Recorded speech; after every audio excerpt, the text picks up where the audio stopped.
नमस्कार, जय हिंद साथियों। स्वागत है आपका आपके अपने YouTube channel Audich exam preparation में। साथियों, यदि आप CTET, UP TET, super TET जैसी शिक्षक भर्ती परीक्षाओं की तैयारी कर रहे हैं तो ये चैनल साथियों आपके लिए है। चैनल को सब्सक्राइब करें, पास में बेल आइकन को प्रेस करें। साथियों, आज मैं आपको जंतु topic CTET exam point of view से, UP TET exam point of view से बहुत ही महत्वपूर्ण है। 2 या 3 मार्क्स का प्रत्येक एग्जाम में आता है। आज मैं आपको इस तरीके से पढ़ाऊंगा कि जितने भी सीटेट एग्जाम में प्रश्न बनेंगे इस टॉपिक से, इस वीडियो को देखने के बाद आप सारे भी प्रश्न हल कर सकते हैं बहुत ही सहज और सरल तरीके से। वीडियो को स्किप मत करिएगा। लास्ट में कुछ ऐसे पॉइंट बताऊंगा, इंपॉर्टेंट पॉइंट बताऊंगा जो एग्जाम में आ चुके हैं या आने की प्रबल संभावना है। तो साथियों, दृढ़ संकल्पित होइए अब की बार सीटेट पार। चलिए स्टार्ट करते हैं टॉपिक। देखिए, जंतु टॉपिक है तो जंतु को, जो जंतु है उसको अलग अलग तरीके से वर्गीकृत करके हम पढ़ते हैं। तो कशेरुक दंड के आधार पे जंतुओं को 2 प्रकार से वर्गीकृत किया गया है। एक कशेरुकीय दंड जंतु, दूसरा अकशेरुकीय दंडु। अकशेरुकीय दंड के आधार पर जंतुओं को पढ़ते हैं और कशेरुकी दंड के आधार पर जंतुओं को पढ़ते हैं। तो कशेरुकी जंतु कौन कौन से होते हैं और अकशेरुकीय जंतु कौन कौन से होते हैं? तो ये है कि कशेरुकी दंड जो होते हैं उनमें कशेरुक दंड पाया जाता है, जैसे कि मनुष्य, बंदर, कुत्ता, बिल्ली, मेढक, छिपकली, ये जितने भी सारे जीव जंतु हैं ये सारे के सारे इनमें कशेरुक दंड पाया जाता है, इसलिए ये कशेरुक प्राणी, कशेरुक जंतु कहलाते हैं। वहीं दूसरी तरफ यदि हम देखें जिनमें कशेरुक दंड नहीं पाया जाएगा वह अकशेरुकीय जंतु कहलाएंगे। साथियों, इसमें कृमि, तितलियां, प्रवाल, फेफड़े, अलग टाइप के जंतु आते हैं। देखते हैं आगे। तो देखते हैं मत्स्य एक वर्गीकरण है, उसके आधार पर मछली। उभयचर, उभयचर क्या मतलब साथियों? उभयचर का आप समझते हैं। उभयचर मतलब है जो स्थल में भी रहें और जल में भी रहें। ऐसे जंतु भी कशेरुक दंड हैं, जैसे कि मेढक। सरीसृप, सांप और छिपकली जो है वो सरीसृप जंतु है। पक्षी, सारे के सारे जितने भी पक्षी हैं ये कशेरुक दंड में आते हैं। वहीं स्तनधारी जंतु जो होते हैं, मनुष्य, बंदर, कुत्ता, बिल्ली, ये सारे के सारे स्तनधारी जंतु हैं, ये कशेरुक दंड में आते हैं। अलग अलग तरीके से जंतुओं का वर्गीकरण किया गया है, बहुत ही अच्छी तरीके से पढ़ते हैं और जो एग्जाम में आएगा उसको मैं हाईलाइट करता हुआ चलता हूं आपके लिए। पोषण के आधार पर वर्गीकरण। पोषण के आधार पर जंतुओं का 2 तरीके से वर्गीकरण होता है। पहला वर्गीकरण जो होगा वह स्वपोषी या आत्मपोषी कहलाएगा।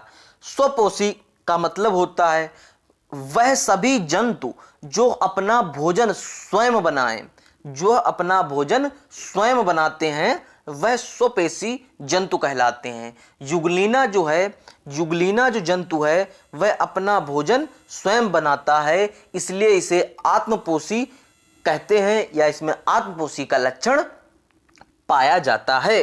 अब आते हैं परपोषी। जैसा कि इसका नाम है परपोषी, मतलब दूसरे के आश्रित है। इस वर्ग में सभी प्रकार के जंतु आते हैं जो कहीं ना कहीं अपना भोजन जो है वह स्वयं बना नहीं पाते हैं, दूसरों पर निर्भर रहते हैं। वह सारे के सारे जंतु जो होते हैं वह क्या कहलाते हैं? परपोषी जंतु कहलाते हैं। एग्जाम्पल के तौर पे लेते हैं तो मनुष्य है, ये परपोषी जंतु है। बंदर, कुत्ता, बिल्ली, छिपकली, सारे के सारे परपोषी हैं। जैसे कि छिपकली है तो कीड़े मकोड़ों पर छिपकली निर्भर है। वही मनुष्य जो है खाद्य पदार्थों पर मनुष्य निर्भर है, इसलिए स्वयं अपना भोजन नहीं बना सकता, निर्माण नहीं कर सकता, तो ये परपोषी में आ जाएगा। अब आते हैं दूसरे तरीके से देखते हैं कोशिका के आधार पर जंतुओं का वर्गीकरण। तो कोशिका के आधार पर भी जंतुओं का जो वर्गीकरण किया गया है वह 2 तरीके से किया गया है। पहला तरीका क्या है? एक कोषीय जंतु, और वहीं दूसरा तरीका है वह है बहुकोशिकीय जंतु। जो एक कोशिकीय जंतु होते हैं उन सभी जंतुओं में सिर्फ और सिर्फ एक कोशिका पाई जाती है और साथ ही साथ इन सभी जंतुओं को हम नग्न आंखों से नहीं देख सकते हैं। इनको देखने के लिए हमको सूक्ष्मदर्शी की आवश्यकता पड़ती है। सूक्ष्मदर्शी की सहायता से हम देखते हैं। किसको देखते हैं?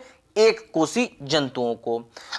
तो वलोनिया वेंट्रोसा जो एक कोशिकीय जंतु है, यह सबसे बड़ा एक कोशिकीय जंतु पाया जाता है। अगर आपके एग्जाम में आ जाए कि एक कोशिकीय सबसे बड़ा जंतु कौन सा है, तो वलोनिया वेंट्रोसा सबसे बड़ा एक कोशिकीय जंतु है। अब देखते हैं वह कोशिकीय जंतु, वह जीव जिनमें एक से अधिक कोशिकाएं हों तथा साथ ही साथ जिनको हम नग्न आंखों से देख सकें अथवा जिनको देखने के लिए हमको सूक्ष्मदर्शी की आवश्यकता ना पड़े, वह सारे के सारे जंतु जो होंगे वह बहुकोशिकीय जंतु कहलाएंगे। साथियों, अब चलते हैं एक नेक्स्ट वर्गीकरण पे, नेक्स्ट क्लासिफिकेशन पे जंतुओं के। तो देखते हैं प्रजनन के आधार पर भी जंतुओं का विभिन्न तरीके से वर्गीकरण किया गया है। तो जंतुओं के आधार पर कैसे कैसे वर्गीकरण किया गया है देखते हैं, सीखते हैं सहज और सरल तरीके से। देखिए, इस वर्ग में वे जंतु उपस्थित होते हैं जो अंडा देते हैं। वे सभी जंतु उपस्थित होते हैं अंडायुज कहलाते हैं। अंडायुज कौन कौन से कहलाएंगे? जो अंडा देते हैं। वे सभी जंतु जो अंडा देते हैं वे अंडायुज कहलाते हैं।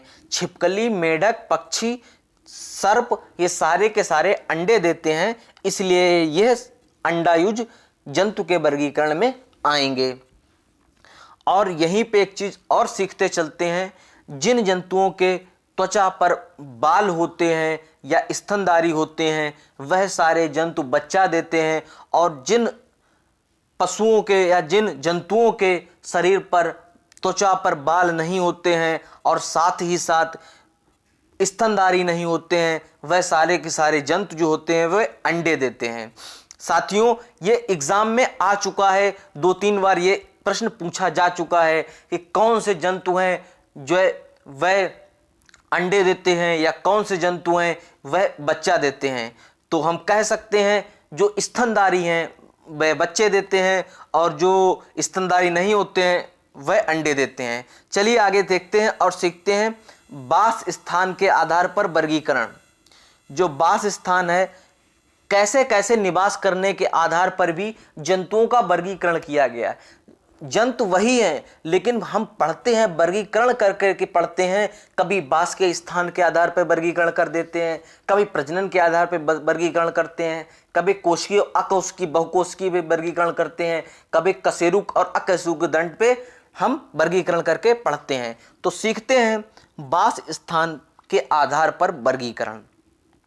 तो वास स्थान के आधार पर जो वर्गीकरण है उसमें स्थलीय 4 तरीके से हमारा वास स्थान का वर्गीकरण किया जाता है। स्थलीय, जलीय, मरुस्थलीय, वायुवीय। जो स्थलीय जंतु होते हैं वह सारे जो स्थल में निवास करें वह सारे स्थलीय जंतु हैं। एग्जाम्पल के तौर पे, उदाहरण के तौर पे लेते हैं, कभी भी हमसे सीटेट परिभाषा नहीं पूछेगा इन सब की। सीटेट हमसे एग्जाम्पल देगा और पूछेगा ये कहाँ पे पाए जाते हैं या किस तरीके के जंतु हैं, तो आपको बहुत एग्जाम्पल पे फोकस करना है। तो मनुष्य, छिपकली, चूहा, बंदर जितने ही हैं सारे के सारे स्थलीय जंतु आते हैं। वहीं जलीय जंतु में देखते हैं तो मछली, स्पंज, व्हेल, मगरमच्छ। अच्छा, मगरमच्छ जो है वो स्थलीय और जलीय दोनों में हम कह सकते हैं, तो इसको हम उभयचर में करेंगे। बस यहीं पे आप कंफ्यूज ना होइएगा। जैसे मेढक है, मेढक उभयचर में होगा, वह जल में भी रहता है वह स्थल में भी रहता है। तो इस टाइप में आपको सीटेट कंफ्यूज करेगा। कंफ्यूज मत होइएगा, पॉइंट को पकड़िएगा, कॉन्सेप्ट को पकड़िएगा, आप सीटेट में अच्छा स्कोर करेंगे। मरुस्थलीय, मरुस्थलीय में कौन कौन से पाए जाते हैं? ऊंट और विषैली छिपकली। वहीं वायुवीय जंतु में ऐसे जंतु जो वायुमंडल में विचरण करते हैं जैसे कि पक्षी, ड्रैको आदि, ये सारे वायुवीय जंतु कहलाते हैं।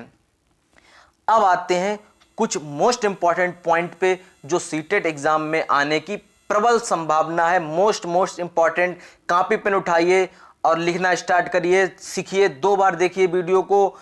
देखते हैं, सीखते हैं स्तनधारी हाथियों की विशेषता, इनके शरीर पर बाल का पाया जाना, कान के मध्य में 3 अस्थियां पाई जाती हैं।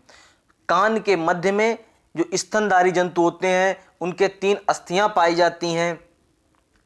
और हम देखते हैं जो 3 अस्थियां पाई जाती हैं कान की, तो एक यहीं पे एक पॉइंट नोट कर लीजिए कि स्टेप्स जो हड्डी है, जो अस्थि है, वो मनुष्य की सबसे छोटी अस्थि होती है। वहीं सबसे बड़ी जो मनुष्य की अस्थि होती है, हड्डी होती है, वह फीवर कहलाती है। फीवर हड्डी जांघ में होती है और वहीं जो स्टेप्स हड्डी है वह कान में होती है। अब आते हैं कुछ विशेष बिंदु जो एग्जाम पॉइंट ऑफ व्यू से बहुत ही महत्वपूर्ण है। साथियों, इसको स्किप मत करिएगा, बहुत ही मेहनत करके 2011 से लेकर के 19 तक के प्रश्नों को आकलन करके बहुत ही बढ़िया तरीके से आपके लिए लेके आया हूं। देखते हैं, एक पॉइंट है, बाज, चील, गिद्ध आदि की दृष्टि से मनुष्य, बाज और चील, गिद्ध जो है वो दृष्टि के आधार पर मनुष्य से 4 गुना अधिक तेज देख सकता है, दूर तक देख सकता है, ज्यादा देख सकता है। बाज, चील, गिद्ध जो है वो मनुष्य से 4 गुना अधिक देख सकता है। वहीं जो चींटियां होती हैं वह अपने समूह की चींटियों को उनके द्वारा छोड़ी गई एक विशेष प्रकार की गंध द्वारा पहचान लेती हैं। और वहीं रेशम का जो कीड़ा होता है, एग्जाम में आ चुका है, याद रखिए एग्जाम में आ चुका है, रेशम का कीड़ा अपनी मादा को गंध से पहचान लेता है। कितनी भी दूर अगर उसकी मादा है तो रेशम का जो कीड़ा होता है वो अपनी मादा को उसकी गंध से पहचान लेता है। अब आते हैं मच्छर पे, एग्जाम्पल में पूछा जा चुका है। मच्छर मनुष्य के शरीर की एवं तलवे की गर्मी से अंधेरे में भी उनको ढूंढ लेते हैं। मच्छर की जो क्वालिटी होती है वह शरीर एवं तलवे के गर्मी से उनको ढूंढ लेते हैं। नेक्स्ट पॉइंट पे आते हैं, जो पक्षी होते हैं एक ही समय में 2 विभिन्न दिशाओं में देख सकते हैं।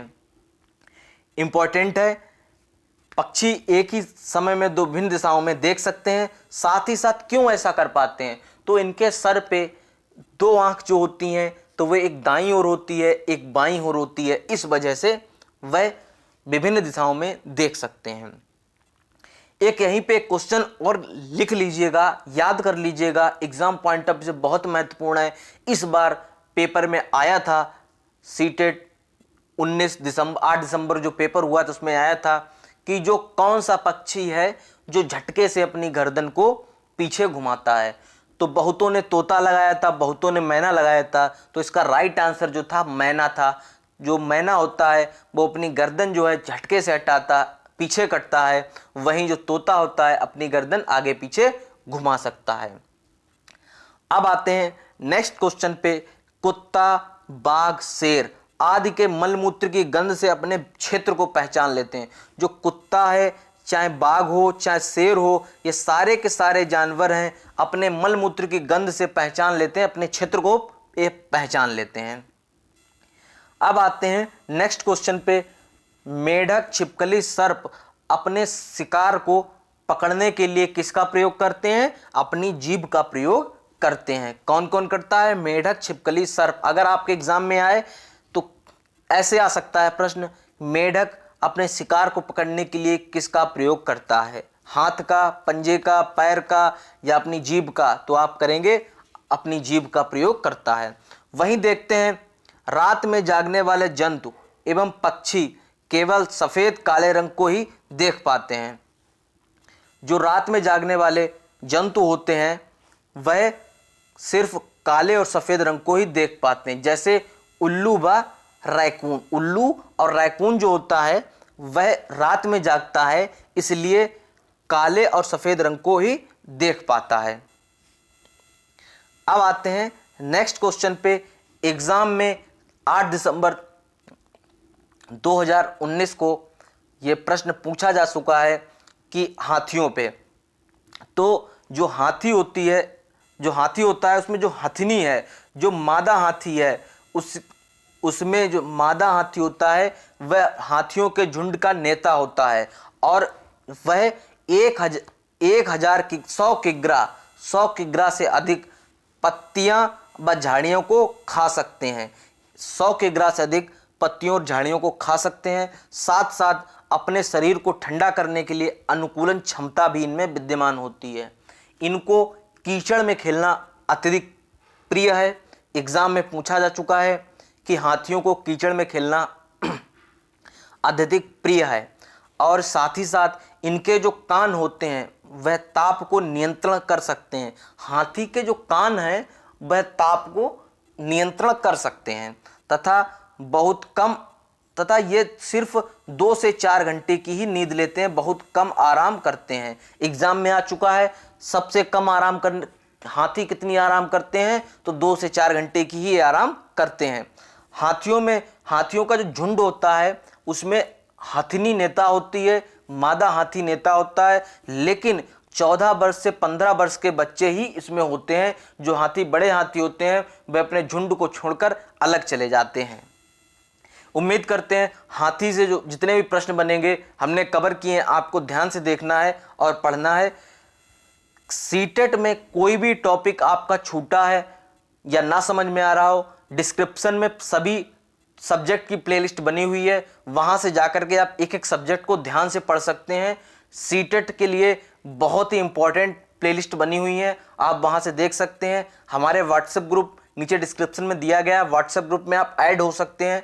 व्हाट्सएप ग्रुप में ऐड होते ही आपको जितने भी लेटेस्ट अपडेट हैं, स्टडी मटेरियल, टेस्ट संबंधी जितनी भी जानकारी है हमारे व्हाट्सएप ग्रुप पे आपको मिलती रहेगी। चलिए सीखते हैं आगे। नेक्स्ट टॉपिक है सांप।